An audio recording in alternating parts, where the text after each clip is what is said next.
পরিশ্রমে কোনো লজ্জা আছে? আমরা কাজ করে খাবো, ঠিক কিনা? Never under estimate any job. যুবক ভাইয়েরা শুনতেছ?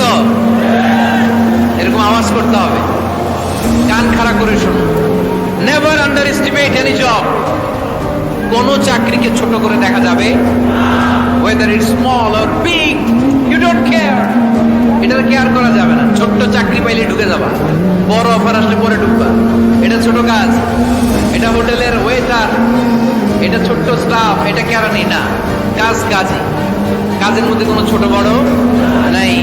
খেটে খাওয়া মানুষকে বিষ্ণুনবী অনেক সম্মান করতেন। বিষ্ণু ঈসা ইসলাম খেটে খাওয়া মানুষদেরকে এত ভালোবাসতেন, বিদায় হজের মতো এত গুরুত্বপূর্ণ ভাষণও এই মেহনতি মানুষদের কথা বাদ যায়। সুবহানাল্লাহ বলবেন না?